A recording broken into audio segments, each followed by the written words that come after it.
Okay guys, so Honda CR-V ulit tayo ngayon. At yan muna ang aking shark bait. Good morning, it's a wonderful day everyone. Wednesday. Ay, Friday na pala ngayon. Friday na pala ngayon, Friday. So, bound to Manila, Metro Manila. Okay, good morning everyone. Kamusta? At live na naman po tayo, 101.9 Yes FM. Ito na naman po tayo sa ating biyahe, Tito Liz Van Rental. Pero as for today po, hindi po inarkila yung van. So as a driver lang po ulit ako ngayon. Pwede po kasi tayo sa ganyan, pa-drive lang po. Ayan. So ngayon ulit po ay naka Honda CR-V. So good morning, shout out sa mga taekwondo players. Shout out din po sa mga kasama natin dyan sa catering, salo-salo events and catering services. Shout out din po sa mga co-breeders ko. So sa mga client ko sa Pet Transport, Puch Pet Transport, magandang umaga po sa inyo. Ayan, sa lahat nga po pala ng babiyahe dito sa South Luzon Expressway, ang pinaka-iingatan nyo po ay yung left side. Ayan, left side po ng expressway. So usually po, yan, tulad niya, nag-traffic na. May ginagawa po kasi dito sa aisle, okay? Sa mid island ba tawag dito sa ganito? Yung gitna po ng expressway, divider. Whatever you wanna call it. Ayun. May mga ginagawa po. So nangyayari is nagiging narrow yung ating daan. So mostly yung iba nagpupuntahan dito po sa right side. Ngayon ko lang naisip to, pwede pala mag-vlog sa sa sasakyan. So sa nagtatanong, saan po nakakabit yung camera nyo, sir? Dito po, yan. Dito mayroon po akong parang strap. So kaya medyo gumagalaw. Pag gumagalaw din po yung body ko, naka-strap po sa akin sa upper body ko. Pwede pala. Kung pwede nga lang suot ko yung helmet. Yung ginagawa, syempre guys, alam nyo naman, nag-moto vlog rin tayo.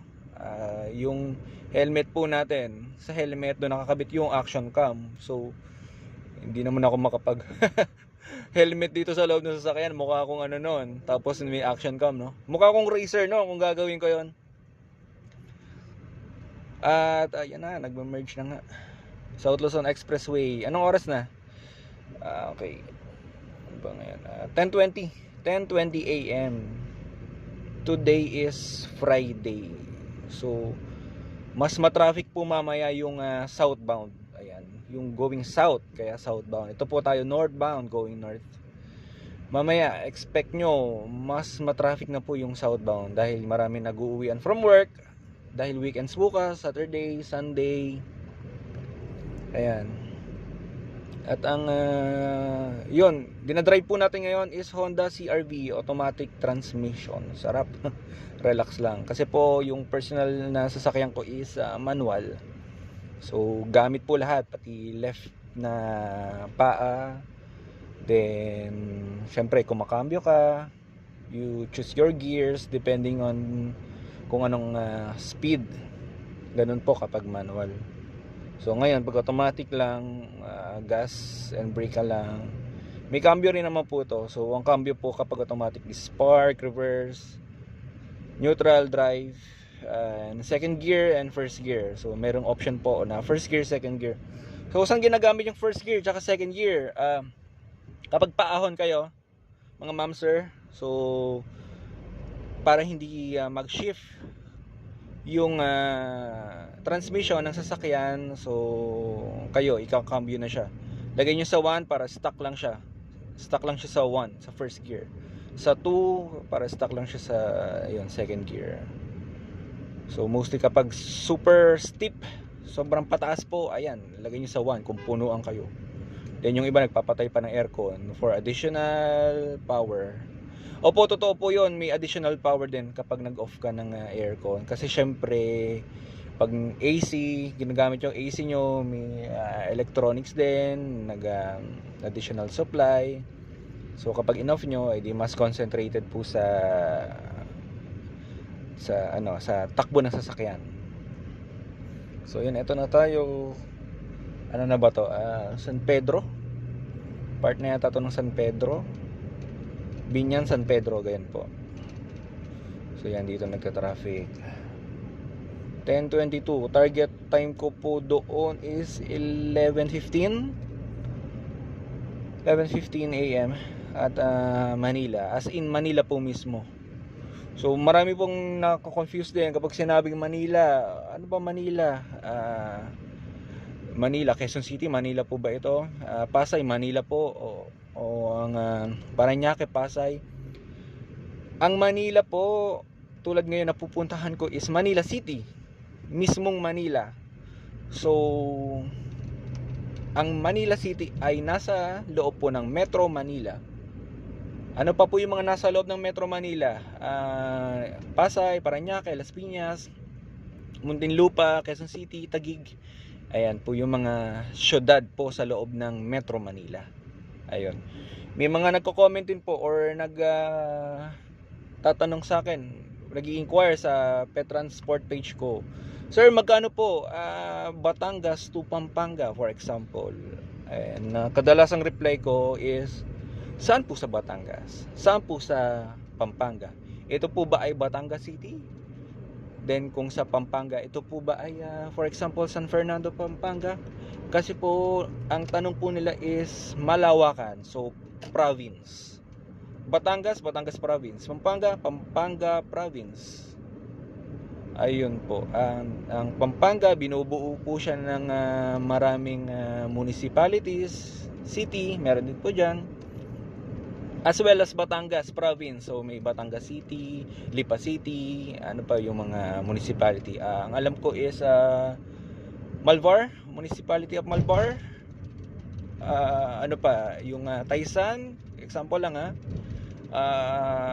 municipality, ano pa, Padre Garcia. I'm not sure kung city na ba ito or municipality.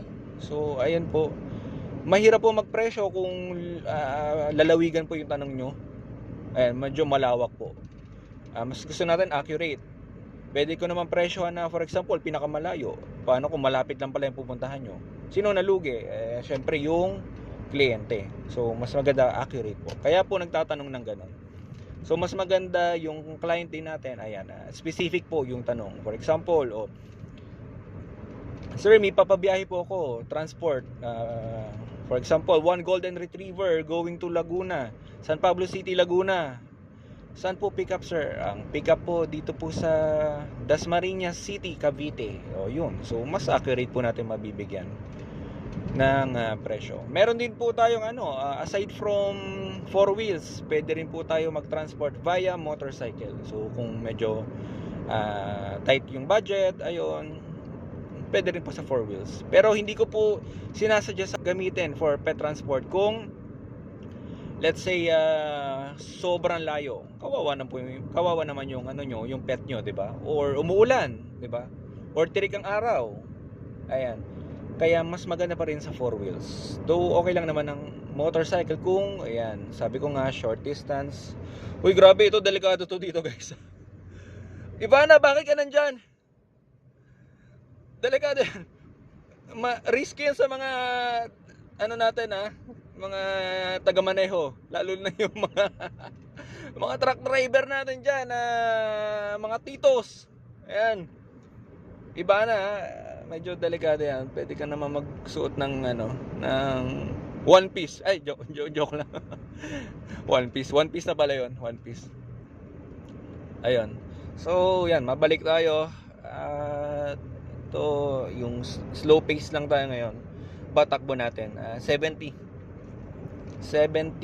km per hour. Hindi po tayo makapagpatakbo ng mabilis dahil medyo moderate po yung status ng ating traffic.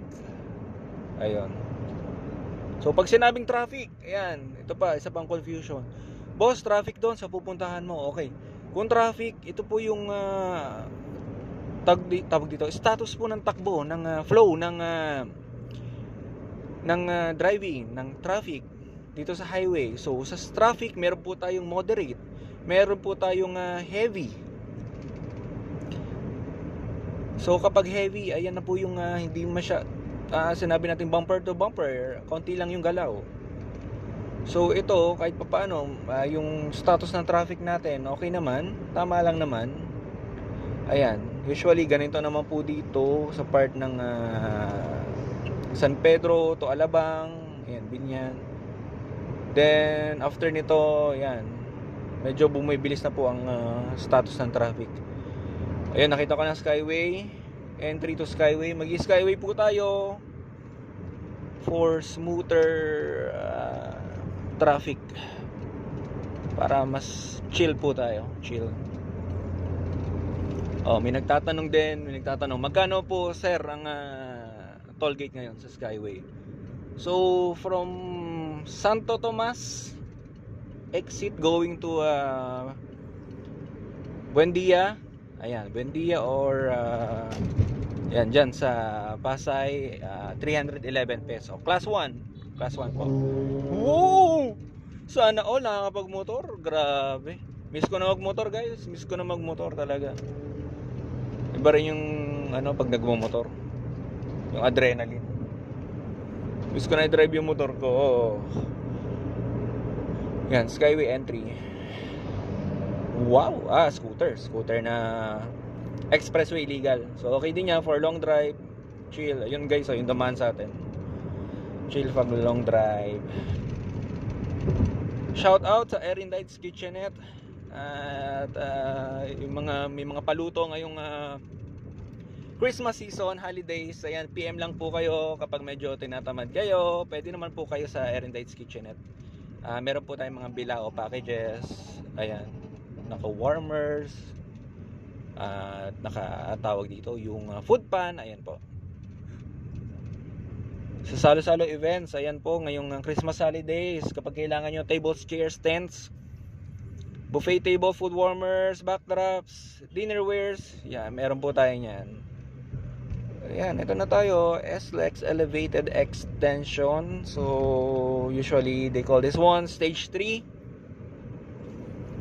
Pag nandito po kayo sa stage 3 na Skyway, so mas maging po kayo careful sa speed nyo. Marami pong camera dito. Ayun guys, sa pang camera yun. May camera doon. Takbo po dito, maximum is 80 and minimum is 60.